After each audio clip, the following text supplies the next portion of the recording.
Neil, it's a point here today, coming from behind against Maidenhead. What did you make of the performance? I thought it was a difficult one to sort of summarise, really. I think, look, the occasion and the importance of the game was not lost on anyone today. And I think that potentially played a part in the way we started for the first 10-15 minutes. Sometimes you can speak that much about starting on the front foot and starting well for the first 10-15 minutes, but knowing the occasion, I think that somehow subconsciously the players were trying to feel themselves into it, try and remain calm. There's an importance about understanding what that game is about and the importance of the game and being able to match that with your emotions, but also remaining calm enough to play the game. We didn't find that balance in the first 10-15 minutes, but I also feel that it took us 10-15 minutes to get Friday's game out of the legs, for whatever reason, and then we came into the game after that. And I thought that in the end, it was a game where I felt we wanted to really push on, get the victory and try and cement that opportunity. But because Maidenhead knew the importance of the game for them, it became really open in the second half.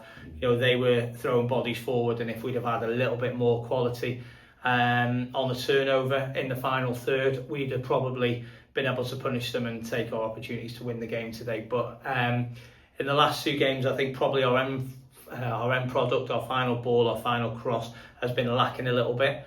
And that's not a massive critique of the players, it's just understanding the reasons why we haven't been creating the same opportunities given the possession that we've had. However, sometimes the old saying is that the tighter you are, the first thing to go is the quality. And I thought that today a lot of people have put a big shift in, obviously playing Friday, Monday.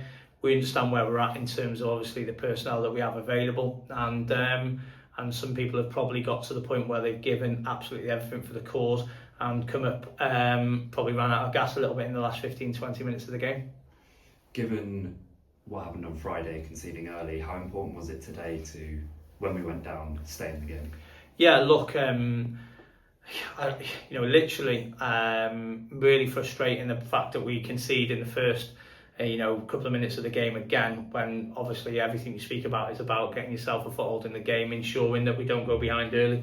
Look, it happened. The resilience from the group was there in terms of the way that they got themselves through that. I thought Dante made two really valuable saves at 1-0 where if the second goal goes in, it's a test. It's a real test of the resilience of the group then at that point. But I always felt that we looked like we were going to create chances and score when we went forward as well.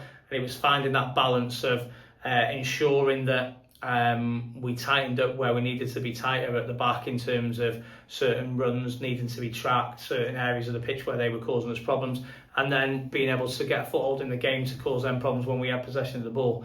But ultimately, it doesn't, whatever you say and whatever you talk about, it's about what happens on the pitch. What does the final product look like? How do we defend their opportunities?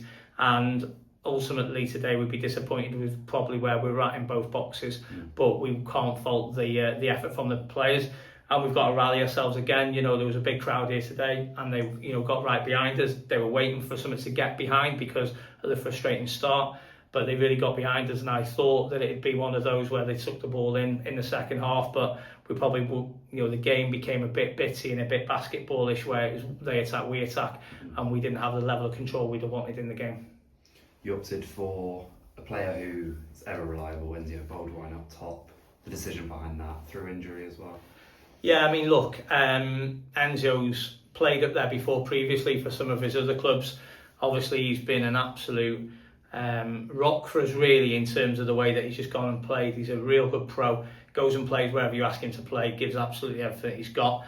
Obviously, the difficulty for us is the fact that over the course of the season, obviously prior to me coming in, Sean's obviously been out for the whole of the season, and we were obviously operating off Alex Reid, Mika Obriero and Sam Ashford for a period of time, with young Jeffrey out on loan to try and, or dual registration, to try and earn his trade and learn his trade, and it would have been a big ask for Jeffrey to go straight into the first team today, with Mika obviously injured, with Sam obviously being sold to Woking, and Tyler coming in and feeling a tight hamstring in the game against Barnet, because he played a number of games for us to that point, because we probably only had the two recognised centre forwards available for us for that period of time. So Enzo stepped up to the plate. I thought he caused problems. We know he can play up there and cause problems, and they look like a good combination at times.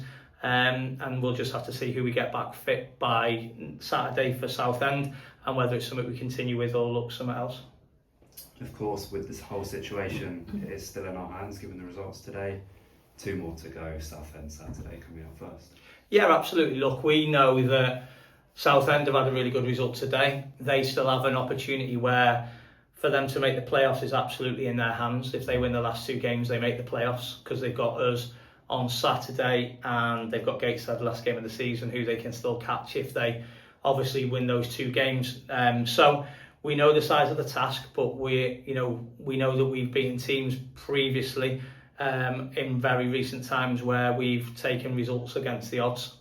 So we'll firmly be positive about that. The lads will have a couple of much needed days recovery tomorrow and Wednesday. We'll be back in then for training on Thursday, and we'll be building up the positivity and the game plan in and around how we go to Southend on Saturday to get a positive result. Because look, where we're at currently is a position we didn't want to find ourselves in.